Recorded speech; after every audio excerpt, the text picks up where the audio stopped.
This channel does not promote any violent, harmful, or illegal activities. All content provided by this channel is meant for an educational purpose only.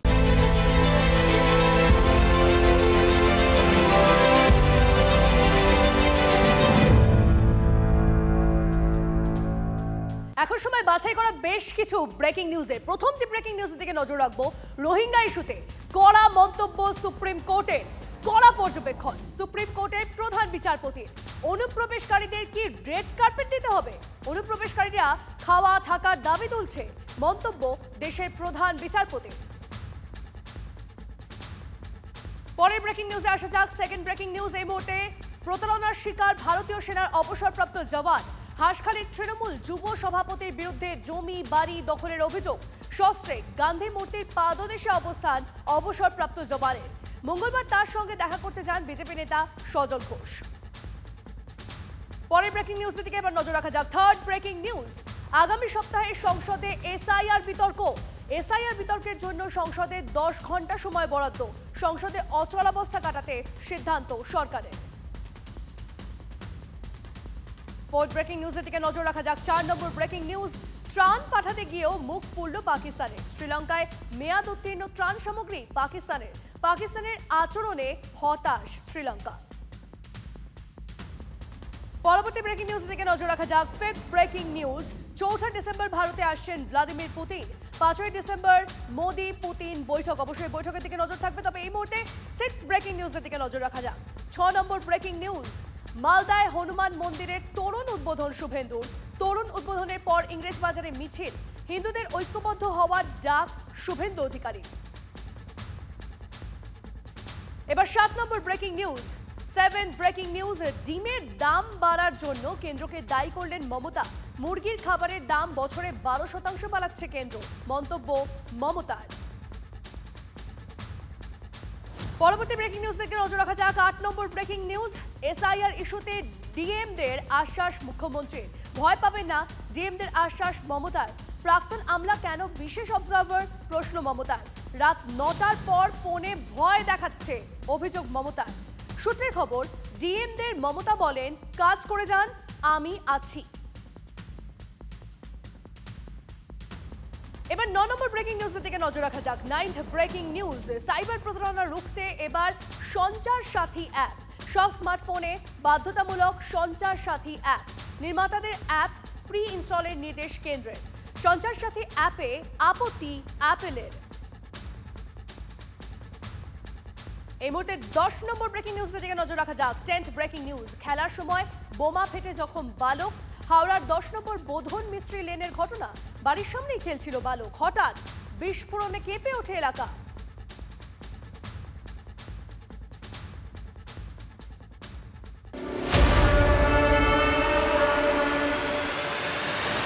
বাদিকে নজর পড়ছে শব্দ হচ্ছে নজর হওয়ার পরে আমি যে দেখে এই অবস্থা এবার আমার আতঙ্কর মতন হয়ে গেছে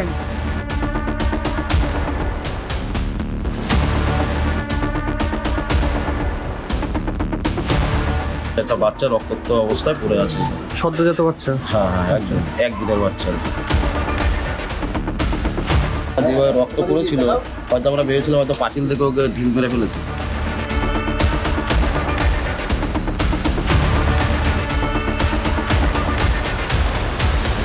নার্সরা বললো না এটা হয়েছে যে সেই রক্তটা আর কি কাঁচা রক্তটা মাথার মধ্যে ছিল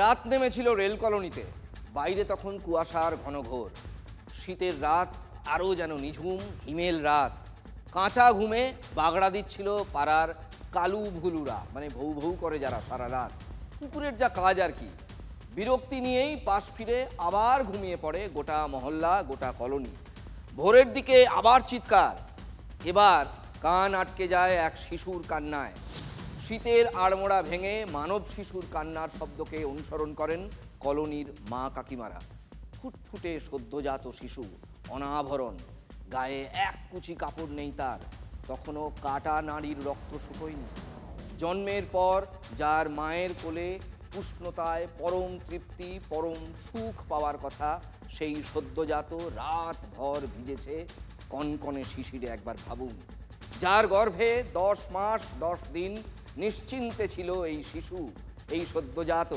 সেই নাড়ি কেটে এক নিমেষে সব সম্পর্ক চুকিয়ে দিয়ে পথে বসিয়ে দিয়ে গিয়েছে।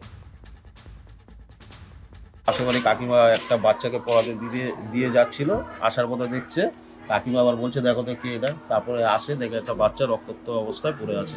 সদ্যজাত বাচ্চা? হ্যাঁ, একদিনের বাচ্চা আর কি। আমাকে তারপর ডাকে, আমি এসে দেখি হ্যাঁ সত্যি। তারপর আমার বডি ঘুর থেকে উঠলো, উঠে বাচ্চাটাকে টুচে এবারে খাওয়ার জন্য এসে হচ্ছে, এবার কি খাওয়াবে, আন্দাজে কিছু খাওয়াতে পারবো না। তারপর প্রথম অবস্থায় হসপিটালে নেওয়া হলো।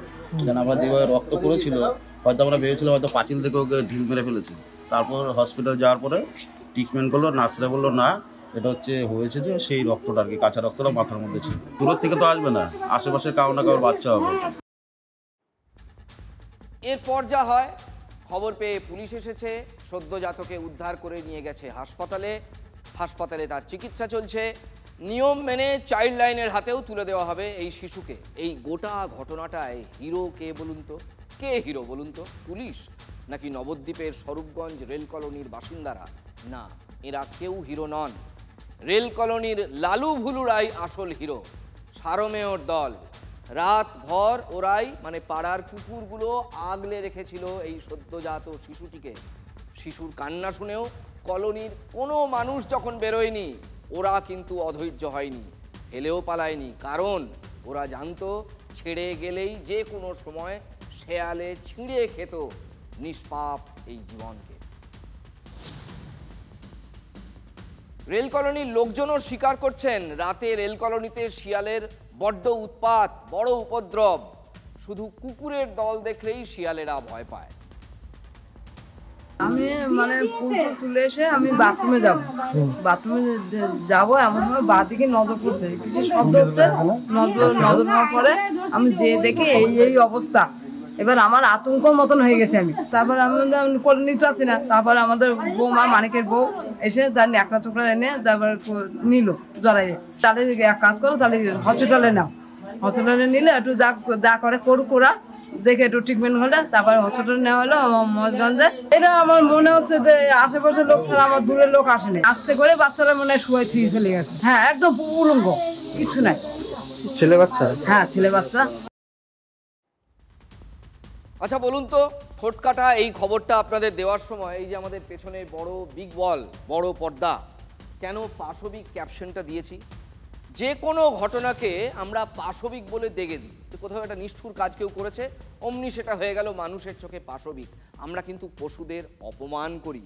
এই ঘটনা থেকে আশা করি যারা এটা কথায় কথায় পাশবিক শব্দটা ব্যবহার করেন তারা একটা শিক্ষা নেবেন। দেখুন, কুকুরে অনেকের অ্যালার্জি আছে।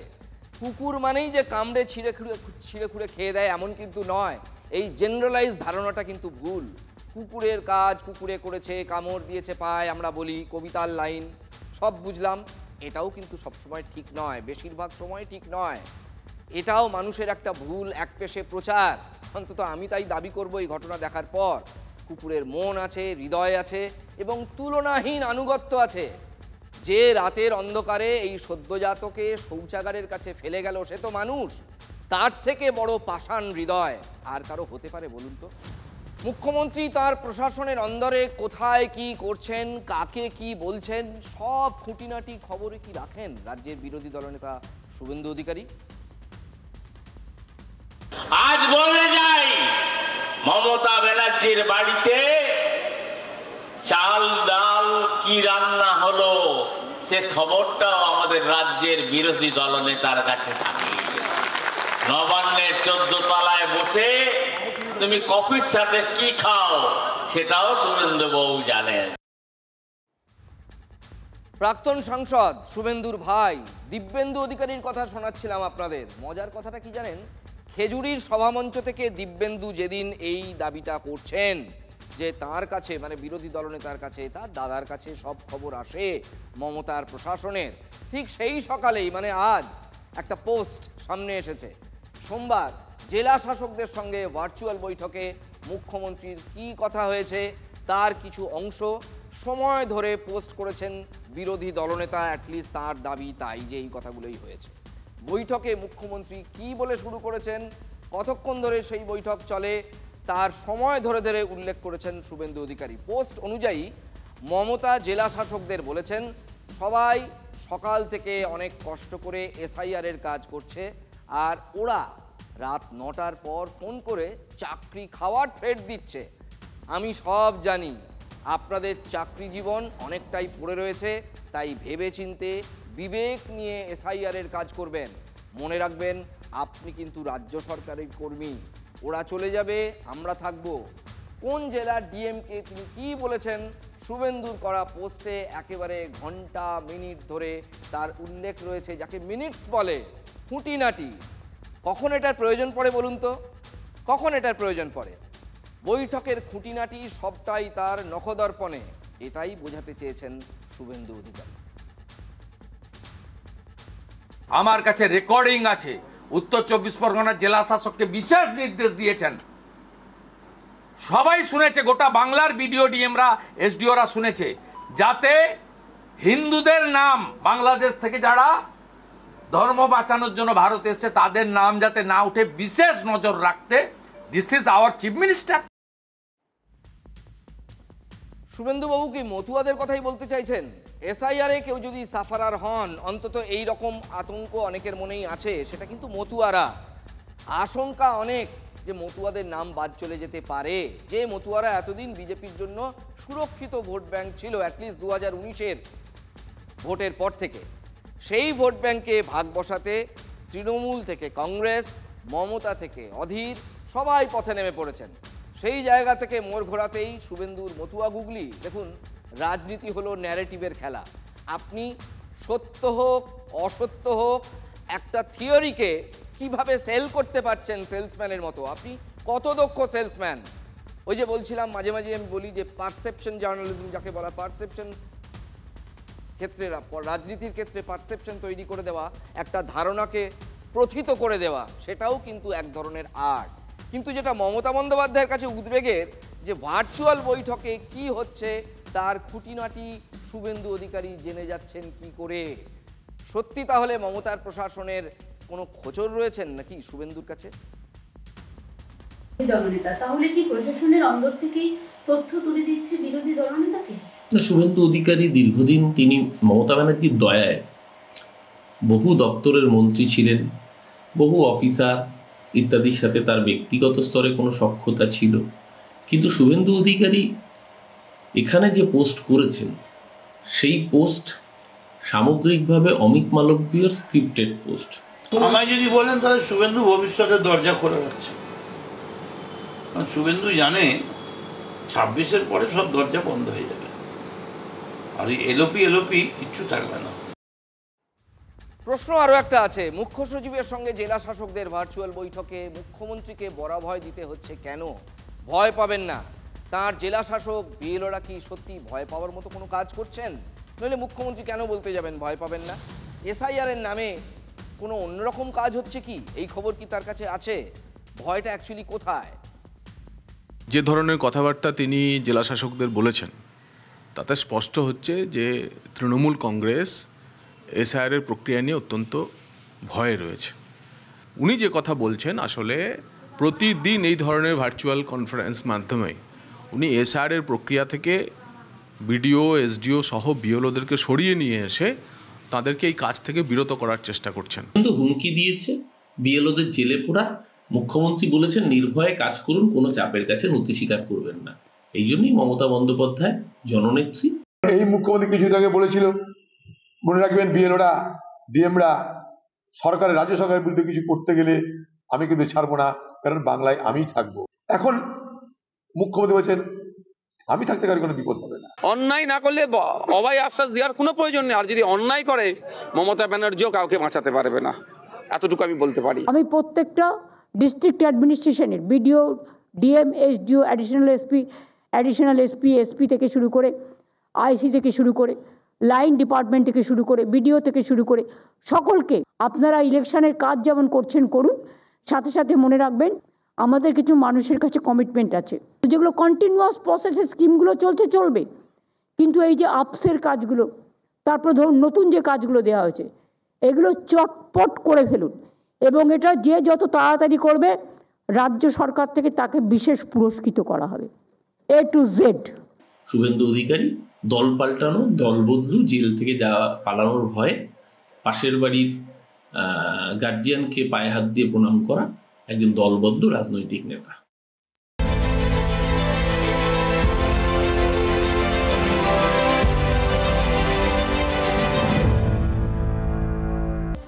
মালদার হরিশ্চন্দ্রপুরে ভিঙ্গল গ্রামের শিশু শিক্ষা কেন্দ্রের হাল শোচনীয়। অভিযোগ, রোজ সেখানে বসে মদের আসর, টেবিল চেয়ার থেকে টিউবওয়েল সব চুরি হয়ে গেছে, এমনকি স্কুলের গেট পর্যন্ত খুলে নিয়ে চলে গেছে কেউ বা কারা।